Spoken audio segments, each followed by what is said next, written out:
Welcome to the Digital Mindfulness Podcast with Lawrence Ampofo, session number 2.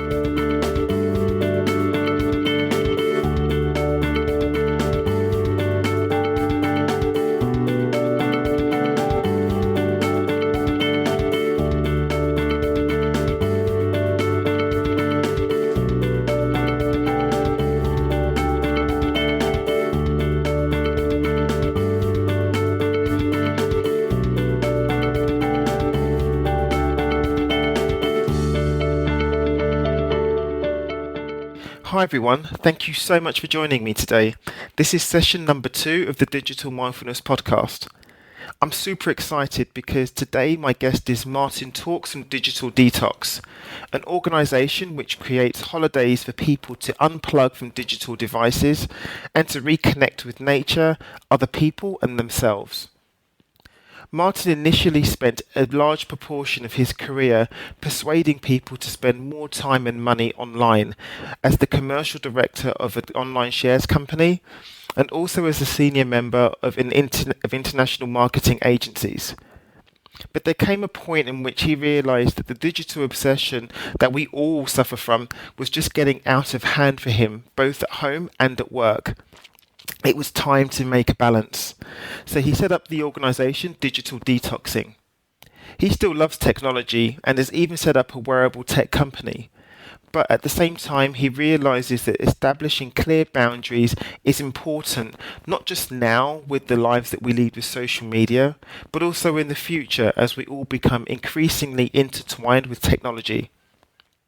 We're going to get in this interview, we're going to get into why he set up Digital Detoxing, what you can do to incorporate healthy practices into your digital life, and also how you can do a digital detox. So let's not wait any longer. Let's welcome Martin Talks from Digital Detox. Thank you so much for being with us today. So I'm really interested with this whole idea and the whole idea of the company, Digital Detox. How did it all come into being? Well, I suppose over a process of time, I spent most of my career persuading people to spend more time and money online in various roles. And it came to me as a realization that perhaps there needs to be a better balance. And I found that partly in my own working life that I was getting constantly distracted and perhaps not achieving as much as I'd wish. And also at home, to be honest, with the family, that we weren't necessarily gelling as well as a family group as we might. So it just occurred to me that there needed to be a better balance. So while I was still working at a digital communications agency, I got together a few people and we went off on a digital detoxing adventure, as I like to call them. And it had a series of activities. It was over a 3-day period and it was all good fun. But actually what I found at the end of it was a more powerful experience than I was expecting, and people got a lot out of it. And it made me think that this is a bigger issue and there's a bigger need for this. When you say it was a digital detoxing adventure, what did you guys actually do when you went away? Well, that particular one was in Norfolk, at quite a remote place. We had to walk 2 miles across fields to get to it, and in that process, took away all their technology and took away their watches as well, actually, which is quite an interesting thing, which perhaps we'd come back to. But took away those things, those distractions. And then we did a series of activities over the days, just getting people to realize that they can have a lot of fun without necessarily a screen being there. Yeah. And, so we did things like, rather than Instagram a picture of this beautiful countryside, we drew a picture of it. Rather than, build a virtual house in Minecraft, we actually did some practical tasks that, not so many people have those practical skills perhaps than they used to. And we spent time cooking, we spent time walking, looking at nature, and everyone just chilled out and relaxed. And we had a lot of discussions around that about what people's relationship was like with technology. And and it was all quite a good, fun group experience. Wow. And so I mean, because when I've spoken to other people in the past about this, they normally report to me that they feel kind of a bit angsty. They have like slight withdrawal symptoms from being away Yeah. from screens or ditching their phones for a little bit. But what was the impact of that weekend or that time you spent being detoxing? Yeah, well, it was interesting. Obviously, some people do have a few issues about that. There's that vital call that they're expecting or whatever, and you just have to say no. Let's just put that away. Things aren't as vital as you often think they are. Yeah, you get the phantom phone ringing in the pocket, even though you don't have a phone in your pocket. You sort of feel that vibration and things like that sometimes, which is a bit weird because people get so used to reaching for their phone out of their pocket. Yeah. There was one guy on one trip who is obsessed with cricket, and he spent his whole time worrying about what the test match score was. But he had to wander up to people and ask them, well, the few people we met, which was interesting because, of course, then you're having a conversation with someone about something. So that was quite interesting. So, but overall, the overall feedback was it was like a huge, deep breath of fresh air, and people just felt very relaxed. And one little anecdote to this is on one trip, we woke up on the Sunday morning. Everyone was just having a bit of breakfast, having a coffee. And I asked everyone what time they thought it was. And one of the guys on the trip was very confident and said, look, I always know what time it is. It's one of my special skills. It's 9 o'clock in the morning. And other people said, I don't know, 8:30, 9:30, that sort of time. And I said, no, actually, it's 11 o'clock. Because people had just relaxed so much. They weren't worrying about where they needed to be, who they needed to see, whether they tweeted in the last hour, all that stuff. It was a very, people just felt themselves just relaxing, being in the moment, being where they are, and not worrying about what other people think or where else they might be or what other people might be doing. Wow, that's fantastic. So, just when we started talking initially, like you started talking a little bit about what your origin story was. No, so Yeah. I'd be really interested to know actually what was your whole journey to digital detox, and you talked a little bit briefly about it, but I wonder if you could expand on Sure. that a little bit. Yeah, sure. In terms of what I've sort of done in my career, I've done various things, but I helped list on the stock exchange an online shares information company called ADVFN, and that was one of the first companies to give private investors real-time shares information. And that's a good thing because you're empowering people with information, but it can be a bad thing as well because people can't leave their screen. They're so obsessed with watching the real-time share price go up and down. Yeah, it can be quite a roller coaster ride sometimes. Then I've set up a digital marketing agency called Blue Barracuda, which, as I say, was helping brands persuade their customers to spend more time and money online, that sort of thing. And that was sold out to a bigger agency group, which I became global digital lead of, and sort of looking at those issues. Now, I'm still very interested in technology. I'm very interested in the way that can be a hugely beneficial and positive influence on the world and on ourselves. So by no means digital detoxing am I saying that was all wrong and now I've seen the light and it's very different. What I think is it's there's huge benefits from all the technology in these communications, but there are also, with these great benefits come great risks, and those can be risks to our own sort of personal well-being, but also bigger risks looking forward to how they might impact on people and humanity, indeed, as this technology gets more and more intertwined with us as humans. When you say when it become, what are some of the risks or some of the problems that you found that happen to people when they get too intertwined and I don't know, dare I say, dependent on this technology? Yeah, it varies actually. There's quite a spectrum of people with different issues, from just a sort of general mild anxiety and inability to focus or concentrate on a task without, reaching for the phone every few minutes, through to serious internet addiction, which is more of a clinical medical condition. So quite a range of issues people can experience. But I think most people can relate to that sense of anxiety, that sense of whether it be You're turning a phone on first thing in the morning, last thing you look at night. You're waiting for some important information, which probably isn't that important. People worrying if post on Facebook isn't liked or a tweet isn't shared. Crazy stuff like that. So I think everyone can relate to those sort of issues and the impact that can have. We've all talked to someone who's suddenly reached for their phone mid-conversation and doesn't seem to be listening to you anymore. We've probably sat around in meals where people have reached for their phone and, we're not really talking anymore. And as a family unit, you can all be in the same room, but you can be alone together because everyone's on their own little screen, their own little world. That, I think people can relate to that. But in some cases, it gets much more serious. And you occasionally see stories in the press about people who've become so obsessed that they need some more serious treatment.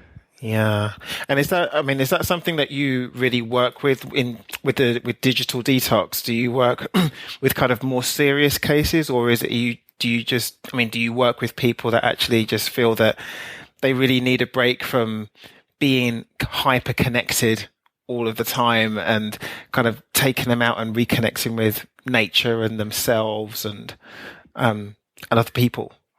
Yeah, I mean, generally speaking, we wouldn't purport to be able to give anyone any serious medical treatment, and there are facilities that offer that around the world. Yeah. But we're more about people who just want a bit of a change of pace, want to get away from their technology, recognise that it might be having a negative impact, and fancy having a bit of fun without a screen. We're not trying to deal with the really serious cases. There's an interesting observation here, I suppose, is different attitudes across the world to it, because what I've noticed is in the UK, we're not really addressing these issues in a serious way. But if you look at other countries, Korea, China, Japan, where perhaps the issue is more advanced, they're more wired and connected nations, they're taking a much more serious approach, some of it state-funded, in terms of getting people to take breaks from technology and to break their obsessions with it, because it's having detrimental effects on their whole societies. And in the UK, we have this almost incessant message that we have to be constantly online. We have to give our 2-year-olds an iPad, or you're being a bad parent. And I think quite the opposite. I think... of course, we need to get people interested in technology. Learning to code's a great thing. Being familiar with some of the big trends in technology, really important. But we need to see that there are boundaries. There's a lot more to life than what happens on a screen.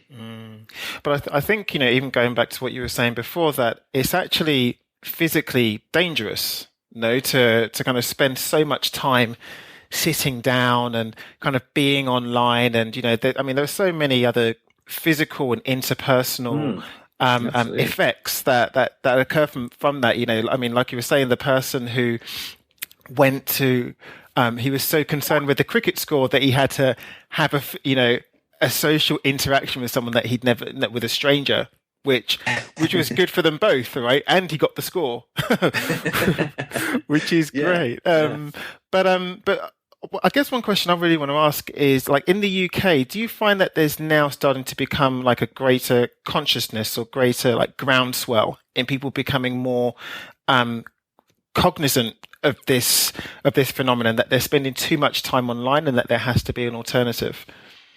Yeah, I think there is a growing awareness of that. And I think I've seen that in terms of the sort of people who've been contacting me.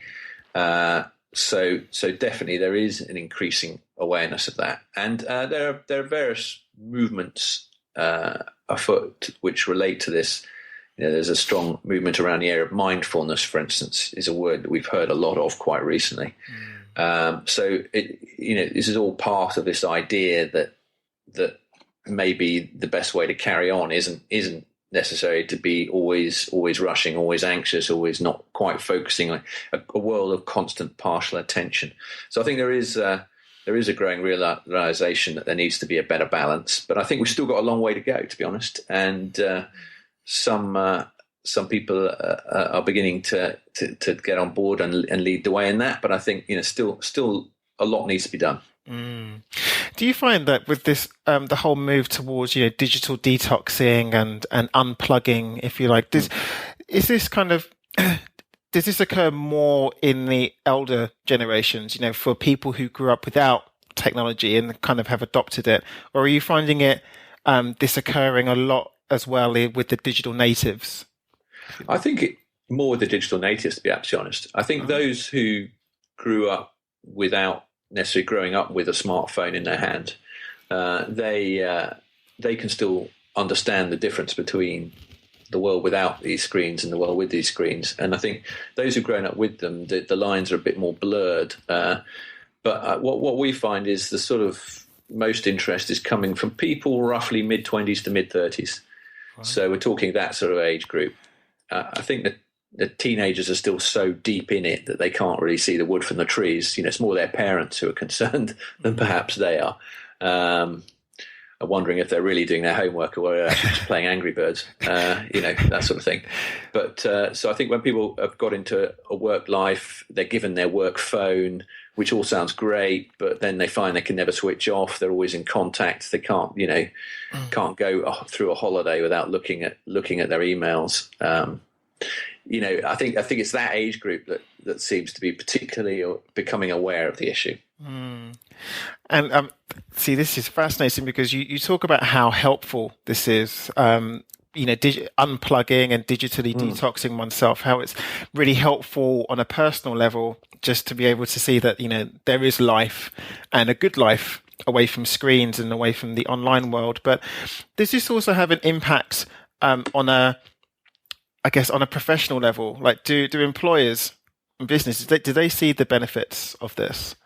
I think some are beginning to. There's been some talk about various companies thinking about this a bit more, and have been offering as employers group mindfulness sessions, for instance. Big companies like Apple, for instance, Google, Intel, Facebook, all these people. That although they, some people might see them as one of the prime causes of the issue, they are beginning to recognise the issue as well, and I think that's a great thing.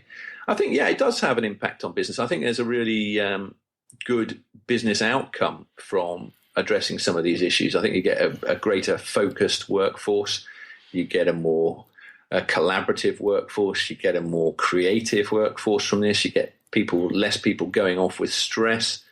I think it has a real business return on it. Digital detoxing adventures breaks are real kickstarters to this, but it's in the day-to-day life that we really need to put into practice some of these things. And if employers are encouraging that and not encouraging people, to constantly be available and have a sandwich at a desk rather than having a chat and a proper sit down, then I think if people employers aren't going to do that, then I don't think they're necessarily going to get the same productivity and satisfied workforce that they might want. Yeah, yeah. I think you're absolutely right, and I think just for me, this whole idea that that because it sounds to me much like it's a practice, that people that you're teaching people to give themselves permission to take time away from the screen, and to kind of interact again, with other people, connect with themselves, and to kind of connect with nature. It sounds very much like it's a practice, like something people have to learn to do every day. Definitely, and it's creating balances. Because again, I say, technology brings great advantages. It's good to be able to contact people via your mobile phone, but you don't need to do it all the time. So it's putting those balances in place. It's learning maybe not to take your phone to your bedroom, but charge it downstairs. It's learning to realize you can put your phone away for a bit if you really need to focus on a task. It's those sort of things that make a real difference. Now, a digital detoxing adventure, obviously, we're not going to be there every day for people. What we're trying to do is kickstart those thoughts, that process, and also get people to take proactive, positive steps. It's not just about denying oneself a smartphone. It's about maybe taking up a practical skill, because so few of us developing practical skills now, apart from the ability to hit a keyboard. Or it might be to take on an art project and actually do something with your hands, create a painting, or I don't know, whatever it might be. So there are real, we're trying to advocate taking up positive things to do, as well as, advocating maybe denying oneself some of that constant connectivity. So we're just trying to kickstart that. And then we're hoping, that will get people enthusiastic enough that they'll want to keep going with those sort of things. But one of the things we do on a digital detoxing adventure is we get people to write what their feelings were at the end of this, write what their feelings were about the experience and what they might have learned and what they might want to do differently. And they can do that as a form of a pledge, or they can do that as a form of a letter, which we then resend to them in 3 months' time to say, this, so it's actually a letter from themselves to themselves. And it just reminds them what experience they've had and what they've been thinking about how they might want to do differently. Yeah. So we're trying to, as well as giving that kickstart, just put a few reminders in later as well. It sounds a little bit like a summer camp, like the camps we went to as kids. But it sounds an awful lot like that because, just the idea of kind of coming together and doing things like you say with your hands and with other people and just being outside. It sounds like a really fantastic experience, and the whole idea of rebooting oneself, the reconnection, rebooting, and just kind of like saying, okay, look, this is where you were when you were with us, and remember how you felt. And I think this is great, and certainly something really useful that people can incorporate into their daily lives. Yeah, we definitely hope so. That's definitely the intention. It's as well as having sort of bigger ambitions and bigger thoughts about the importance of this. It's also about just giving people a good time and having fun, and realizing they can keep having that sort of fun. You also mentioned that you have discussions when you're there, like you have these debates about I guess technology and kind of how it's being used and how to create these healthy experiences with technology. How important are those discussions for people? What do you find what comes out from these discussions? Well, it's interesting. Different things come out according to different people. I mean, there's some consistent themes about a constant sense of slight anxiety and a lack of ability to focus. Those tend to be quite constant themes, but other people might say, they're having real trouble sleeping, and sometimes that's caused by looking at these strongly backlit devices just before they try and shut their eyes. And that prevents melatonin being produced, which is the thing that allows us to sleep. So it could be that particular issue. It can be different things. It could be family. It could be family concerns that people don't feel they're communicating effectively with their family. So that could be a specific issue that comes up. So I think it's sometimes it's physical issues. You mentioned that earlier, and technology promises to free us up, doesn't it? We can be wherever, but we're still in touch. Sort of sounds good, but actually, largely, it's tying us to chairs in our offices or in our homes, and that is becoming increasingly recognised as being very bad for one's body when one's sitting down for long periods of time. We weren't really designed to do that. So sometimes there are physical issues as well that people are experiencing, backaches and that sort of stuff. They're hunched over, their shoulders are tense. So you find out about what people's particular issues are, and we can pick up on those and make recommendations and get people to try things to see if it works for them. I think this is really fascinating, and I think I'd just like to explore this a little bit more, because you were talking about how for some people the psychosocial element comes up. They would start to think of the impact of their use of technology on their families and their friends, and but then there's also the physical element, right? Of kind of actually, what's my posture doing to me long term? How does that affect me? How does that affect my work? And it seems that when we use these technologies in an unthinking way, there are like compound negative effects that happen to us that we're really not aware of until perhaps it's too late. Yeah, there are definitely long-term implications. I think recently I've seen a couple of mentions of smartphone neck, which is, and you can see it, if you go to a train station or a bus stop or whatever, you see everyone standing there with their necks bent, they're in some sort of silent prayer or something, but they're actually just looking at their phones. And, that's putting a great deal of strain on parts of the body that's not supposed to have that sort of strain. So, there are these longer term effects. And I know some workplaces, all workplaces really should be careful about working environments. But I don't know of many countries, I think Sweden's one of them, where it's compulsory to have stand-up desks, for instance, right, or at least offer that as an option. That gives people at least the option to stand up and not have to work sitting down all the time, hunched over their laptop or their computer. So there are these longer-term issues that come back and will bite people. I mean, sitting is one specific one, which I think is really quite a serious one, because there's lots of evidence to show that has, diabetes, cardiovascular issues. I've even seen arguments that it's more dangerous than smoking, sitting. So, these are serious issues. Now, it doesn't necessarily mean that if you've got a smartphone, you have to be sitting down, because, of course, you can stand up and walk around and speak on it. But, you still have to build in these habits. And eye strain, looking at a screen. Well, you need to build in the habits of looking out the window occasionally or going outside. So there are things like that one can build in as well, which will prevent some of these longer term issues that they're going to come and bite. And for families and things, that's quite interesting as well, because it does seem to me that with young kids, particularly being given these devices at very young ages, that we have no idea what the implication is that for future generations. It's like some mass experiment on our kids, really, which is a bit disturbing, because, if the only sensation your kid's used to is swiping an iPad from the early age, then, they're missing out on all those other textures and sensations and learning experiences that perhaps kids used to have. And we have no idea what the implication of that is. We can see that readily available information, such as sexually explicit information, could have a really serious impact on young boys and girls, and what their perceptions are of a healthy relationship.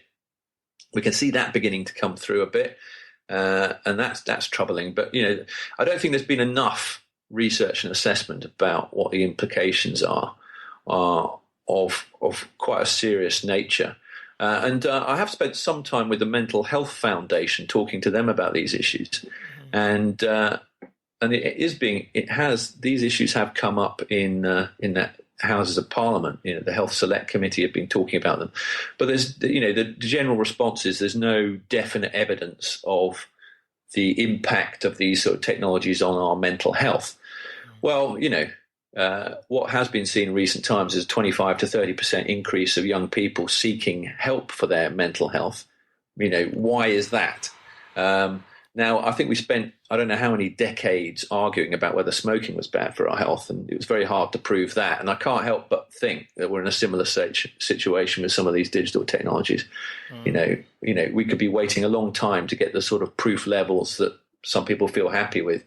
But I think in our hearts we know that this potentially is having some damaging effects. So we've got to balance the good things and the bad things about these sort of technologies and the information one can access through them. And I think what I really like is the way that you're kind of emphasizing that at first it's even important to have the discussion about this, about how we can not only improve our interactions with technology, but also how can we create these devices or these products and services in a better way, and kind of form our behavior in such a way that it does benefit us and it is in balance, rather than one overtaking the other. Absolutely.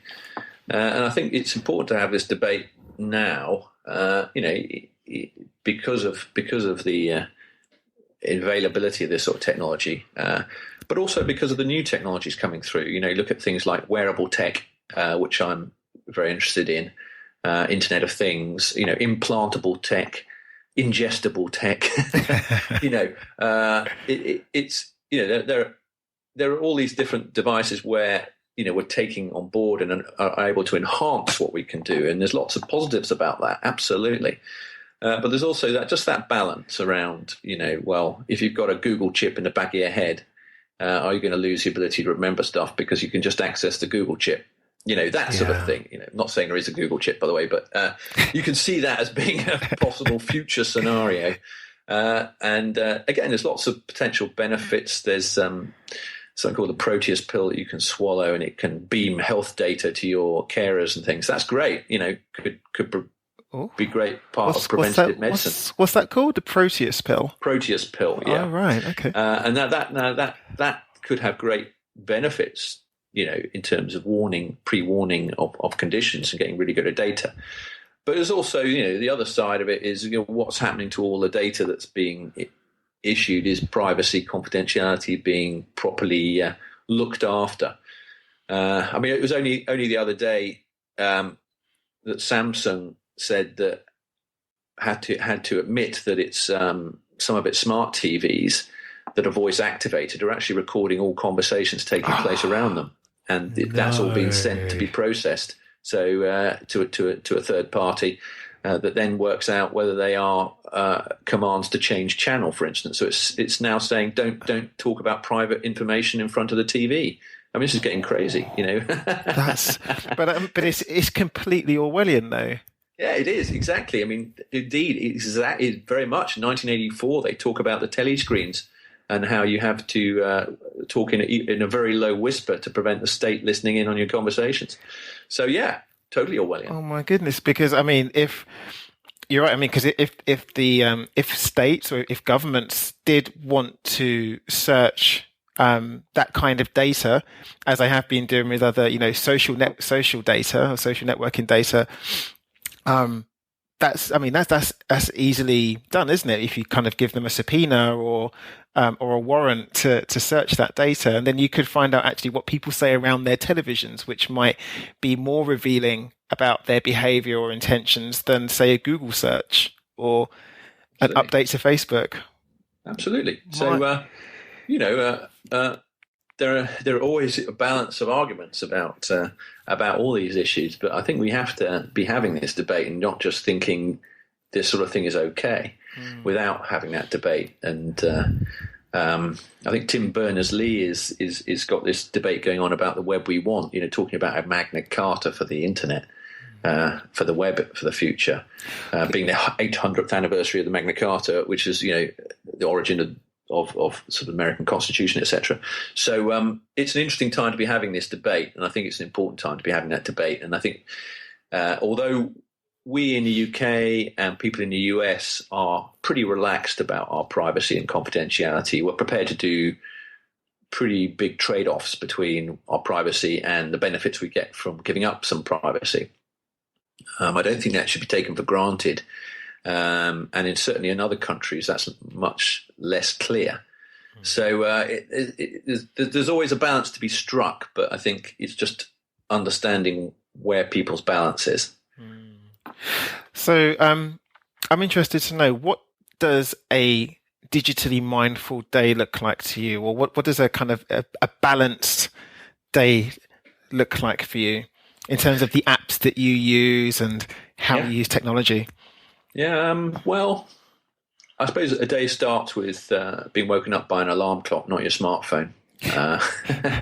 So I think one of the best presents you can buy someone, actually, this Valentine's Day or whenever, is an alarm clock, not a smartphone. Because otherwise people are immediately on their smartphone, looking at emails, worrying about what's come in. Waking up to an alarm clock or whatever. Taking time to get ready for the day and have your breakfast and have a chat without actually, again, don't have to switch on yet. So I think it starts with that sort of approach, and then during the day, taking time out from saying, well, morning is my most productive time. If you can work out the way that your day works, we all have our biorhythms when we're most productive. Some people, like myself, I tend to be most productive in the morning, so I like to try and limit the distractions I have in the morning, and I'll do more of more of things on social media, etc., in the afternoon, because I know that morning is the most productive time for my day. So I think, working out those things is good. Not just grabbing a sandwich at your desk and scoffing it while you go through your emails again. Taking time to go and talk to other people, maybe even cook together, maybe form a lunch club, do some cooking. Mm-hmm. So then making sure we make room for exercise, trying to stand up for at least 10 minutes every hour. Mm-hmm. To make sure and not sitting down for too long spells, because I'm a gym member, for instance. So I go to the gym, but I know that you spend an hour in a gym, and if you spend the rest of the day sitting down, you undo all. The long-term effects on your body are just the same. You're no better off from that hour in the gym. You need to, in terms of long-term effects, you need to do that constant movement. So try and do that. Try and talk to people rather than email the person next to me. Mm-hmm. Try and have a few stand-up meetings. And when I get home and have dinner, try and make sure that everyone doesn't use their smartphones during that meal. We sit around a table and try and eat together if we can. We don't do that every day. I can't say by any means I'm perfect, but this is something that we certainly aspire to. We even try something called phone stack. Have you heard of that? I haven't. No. What's that? Yeah, right. Everyone puts a smartphone in the middle of the table, and first person to reach for theirs has to tidy up, wash up, buy the next round wherever you are. So it's the sort of jeopardy. You see your phone buzzing, can you resist it? It's so that these things aren't interrupted. So you're sort of gaming it a bit, I suppose. And then I might watch a bit of TV. I try not to watch too much, but I might watch a bit. Definitely, there's some good stuff on sometimes. But try and spend the last hour before I try and go to sleep without looking at any sort of screen. So it just gives my body time to get into its natural rhythm, produce the melatonin, and I rarely have any problem getting to sleep. I think I really like that, because I think that for people listening to this, they can kind of incorporate either one or everything that you've just said.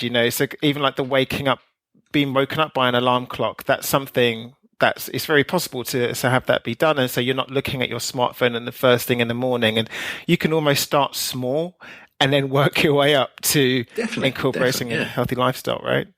Yeah, absolutely. I totally agree with that. And it's those little steps are going to make the big difference. Mm. No one's saying throw away a smartphone and go back to a quill pen. No one's saying that. Well, some people might be, but I'm not saying. No, it's those little steps just to get the bounce, get some control over it. Fantastic. Okay, great. So Martin, where can people find out more about you and more about Digital Detox? Well, of course, this is the ironic thing that, or maybe not, that I use. I have a website, digitaldetoxing.com. Because, as I say, positive believer in these things. So I've got a Twitter. I use Twitter @digitaldetoxing. We got a YouTube channel. We're on Facebook. So we use all these channels to reach out to people. Obviously, we ask for them to do it responsibly, of course. And I have written a book.